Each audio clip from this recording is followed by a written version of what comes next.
my name is Kelly Teich, and this is my Intellectual AV mix. For my project, I decided to talk about an issue that I feel like doesn't get enough attention. Intersectionality is so relevant to a lot of issues that are common in our world today, such as gender inequality and racial prejudice. It can be defined as overlapping or intersecting social identities and related systems of oppression, domination, or discrimination. What this means is that when someone is oppressed on the basis of race, gender, sexual orientation, disability, etc. all at once, they are being intersectionally oppressed. Because all these aspects intersect to form one unique person, a person who is, for example, Black, a woman, and disabled can be considered intersectional. First off, I'm going to show a video explaining what intersectionality is in depth using Kimberly Crenshaw's definition, who is a pioneer of intersectionality advocacy and how it is defined today. Today we hear the call for full equality for women and distinctly for women of color from a multiplicity of perspectives. Intersectionality is a term we often hear, but what does it mean? Kimberly Crenshaw, who coined the term in 1989, explains it with a metaphor. Consider an intersection made up of many roads.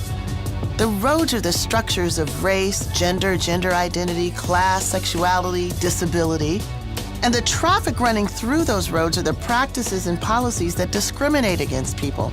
Now, if an accident happens, it can be caused by cars traveling from any number of directions, and sometimes from all of them.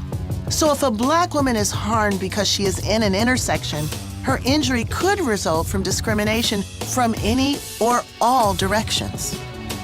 Intersectionality in all discussions of the rights of African American women today is built on the work of previous generations who have always been a part of the fight for full equality. Sojourner Truth escaped slavery in 1827 and became one of the most powerful women's rights activists of her time. She emphasized her identity as both African American and woman in her famous Ain't I a Woman speech at the Women's Convention in 1851.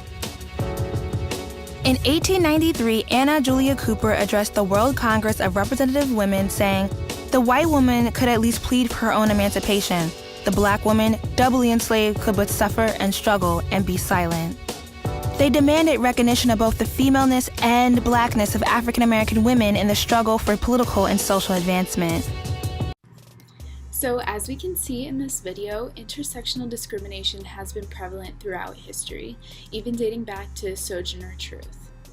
Black women especially are discriminated against because of both their race and their gender. Because these two intersect, they are often hit with double discrimination on the basis of both these aspects. Crenshaw's intersection metaphor is so helpful in understanding how intersectionality works. An accident or a discriminative action can occur from many directions, such as race and gender, at the same time. This is the main instance where intersectionality occurs. Black women are one of the groups that are discriminated against most in our society today, so making sure this movement gets the attention it deserves can really help put an end to intersectional discrimination.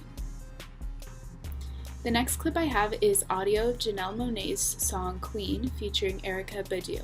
I've combined this with a few images that seek to empower women and serve as a call to action for Americans to end intersectionality. Yeah. I asked a question like this: are we a lost generation of our people? Add us to equations, but they'll never make us equal. She who writes the movie on the script and the sequel. So why ain't the stealing of my rights made illegal? They keep us underground, working hard for the greedy. But when it's time to pay, they turn around and call us needy. My crown too heavy, like the Queen Nefertiti. Give me back my pyramid, I'm trying to free Kansas City. Mixing masterminds like your name Bernie Grubbin. Well, I'ma keep leading like a young Harry Dubbin. You can take my wings, but I'm still gon' fly. And even when you edit me, the booty don't lie. Yeah, I keep singing, I'ma keep writing songs. I'm tired of Marvin asking me what's going on. March through the streets, cause I'm willing and I'm able. Categorize me, I defy every label. And while you selling dope, we gon' keep selling hope. We rising up now, you gotta deal, you gotta cope. Will you be electric chic, electric ladies, will you sleep? Or will you preach? So this song is definitely a call to action for victims of intersectional discrimination, and it asks all the hard questions that no one has the answers to at this time, because discrimination is still so prevalent. When Badu asks, "Are we a lost generation of our people?" she is wondering whether or not Black people are going to stand up for themselves or continue to be oppressed and let their culture die out. When she asks, "Electric ladies, will you sleep or will you preach?" in the last line of the song, she's asking Black women everywhere if they are going to accept the prejudice that is so common common in society today, or if they are going to take action, be proud of their intersectionality, and end the ongoing discrimination. Next up, I have a video clip from an episode of The Fresh Prince of Bel-Air, where Carlton and Will are trying to get into a fraternity, but it does not go exactly as they may have hoped. How dare you not take Will? He's full of potential. That's why we want him. It's you we don't want. Me? But I did everything.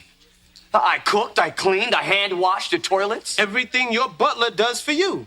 I'm not accepting no prep school, Bel-Air bred sellout into my fraternity. Yo, homie, you can stop all that. No, wait, Will. I got this one. You think I'm a sellout. Why? Because I live in a big house or I dress a certain way? Or maybe it's because I like Barry Manilow. He been Barry White, y'all. Being black isn't what I'm trying to be, it's what I am. I'm running the same race and jumping the same hurdles you are, so why are you tripping me up? You said we need to stick together, but you don't even know what that means. If you ask me, you're the real sellout.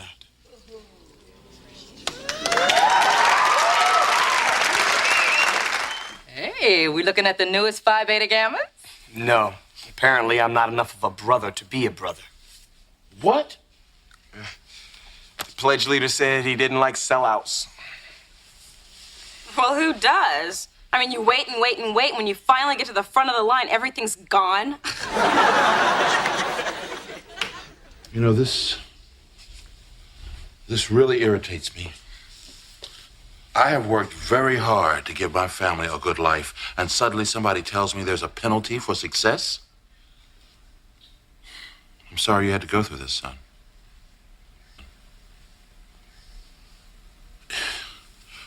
When are we going to stop doing this to each other?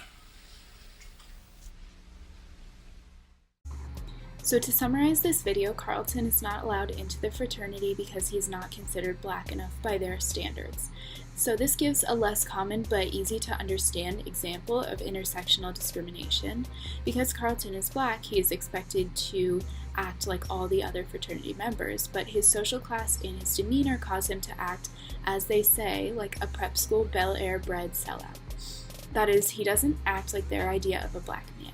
Carlton's intersectionality is made up of his race and his class, and the fraternity members' visions of ideal intersectionality differ from who Carlton is, and therefore he's not allowed into the fraternity.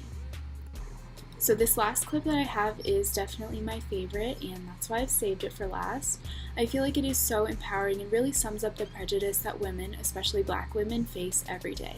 So this is an audio clip from Beyonce's song Flawless, and it's actually a clip of a speech by Chimamanda Ngozi Adichie inside the song, and it keeps the rhythm and the beat of the song while the speech is playing.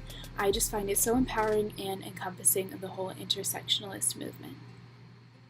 We teach girls to shrink themselves, to make themselves smaller. We say to girls, you can have ambition, but not too much. You should aim to be successful, but not too successful, otherwise you will threaten the man. Because I am female, I am expected to aspire to marriage. I'm expected to make my life choices, always keeping in mind that marriage is the most important.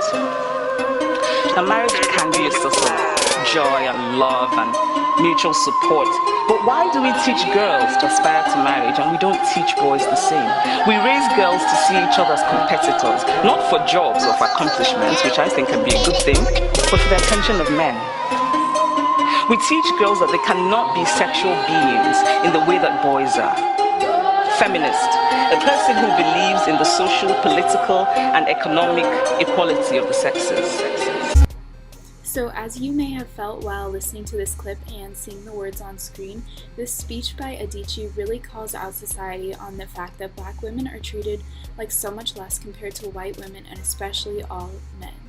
She speaks about how women are expected to submit to men in marriage and how women cannot always be themselves, whereas men are allowed to do whatever they want all the time. I feel like this speech can really serve as the anthem for the intersectionalist movement because it calls it like it is and asks the real questions while empowering black women to stand up for themselves and for what they believe in. So in conclusion, I believe the intersectionalist movement needs more publicity. It is so important to the heritage of so many people to preserve individual uniqueness, and without intersectionality, that uniqueness will die out. We are all one-of-a-kind individuals, but if society has its way, we will all be suppressed and forced to conform to ideal standards. We must remain true to ourselves, all aspects of who we are, and end discrimination on the basis of race, gender, sexuality, disability, or any combination of these. This is what makes us unique, and the world would be such a boring place if we were all the same.